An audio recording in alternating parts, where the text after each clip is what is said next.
Assalamualaikum warahmatullahi wabarakatuh. Halo kakak-kakak, apa kabarnya pagi ini? Alhamdulillah, luar biasa, Allahu Akbar. Baik kakak-kakak, sebelum kita awali pelajaran pagi ini, mari kita baca basmalah. Bismillahirrohmanirrohim. Baik kakak-kakak, kali ini kita akan belajar subtema 3, pembelajaran 4, 5, dan 6.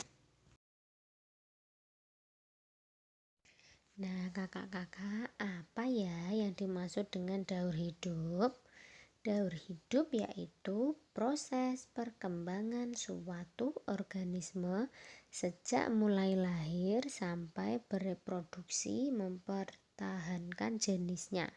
Jadi, daur hidup itu bisa dikatakan semua makhluk hidup mengalami siklus hidup atau daur hidup dari lahir atau menetas, kemudian tumbuh dewasa, berkembang biak hingga akhirnya mati. Itu namanya daur hidup. Perkembangan kakak-kakak, mulai dari lahir sampai tumbuh, berkembang, dan mati, sehingga ketika dia berkembang yaitu memperbanyak jenisnya. Itu yang dimaksud dengan berkembang.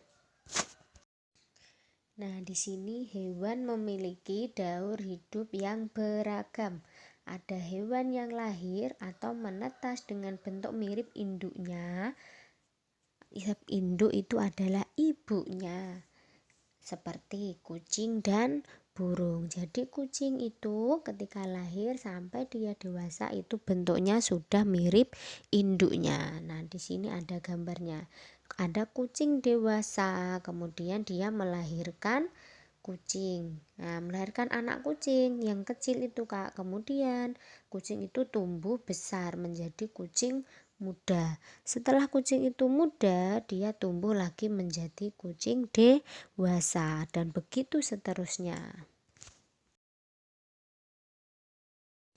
Nah, tadi selain kucing, ada apa kakak? Burung. Nah, burung pun juga seperti itu. Mulai dari dia menetas sampai dia tumbuh besar, dia itu sudah menyerupai induknya. Nah, dilihat di gambar kakak. Ada burung dewasa bertelur. Ingat ya, burung itu bertelur. Kalau kucing tadi melahirkan.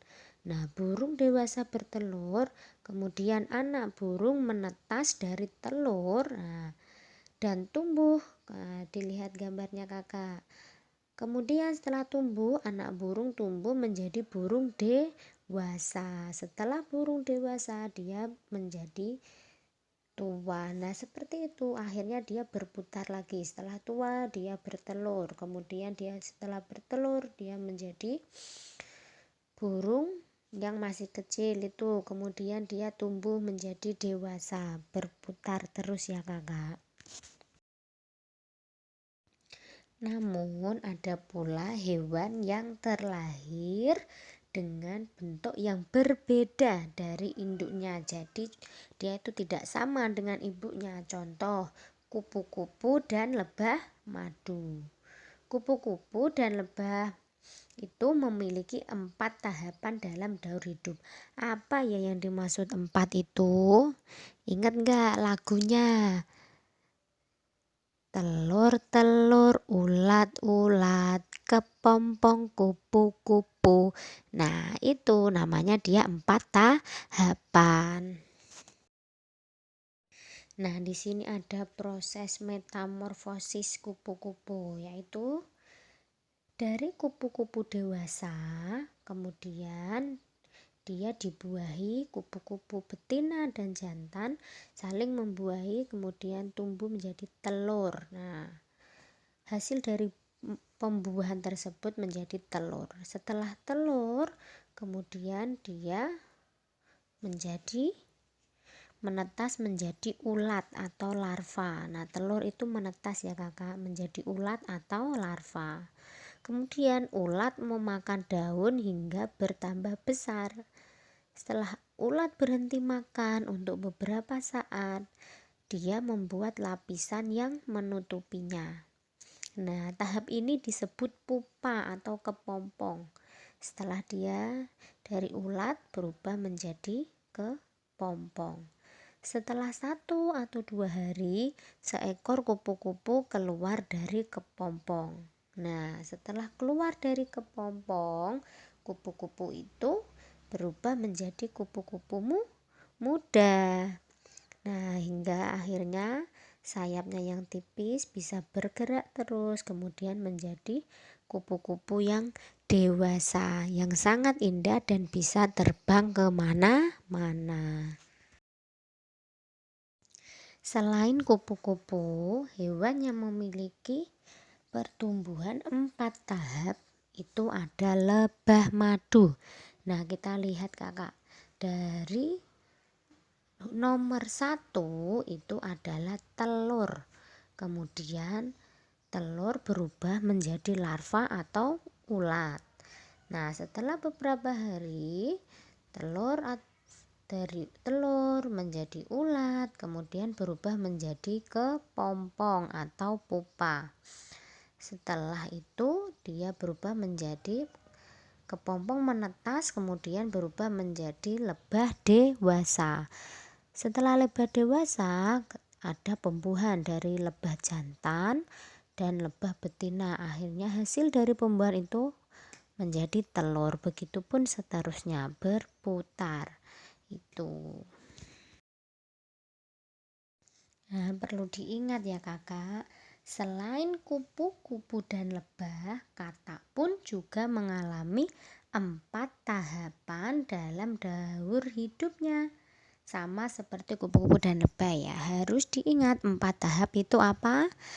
Telur, ulat, kepompong, menjadi kupu-kupu. Itu kalau proses kupu-kupu. Kalau katak berarti telur, kemudian menjadi berudu, kemudian berubah menjadi katak muda, dan akhirnya menjadi katak dewasa. Ada 4 tahap. Nah, bisa dilihat di gambarnya, diperhatikan ya.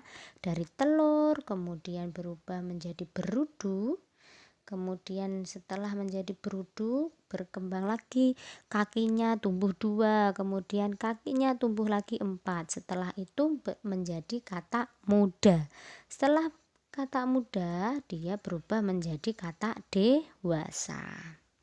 Nah, pertumbuhan hewan yang terakhir ini ada jangkrik. Nah, kalian tahu kan jangkrik yang biasanya setiap hari, yang ketika krik krik krik krik suaranya seperti itu, kalian tahu kan hewan jangkrik.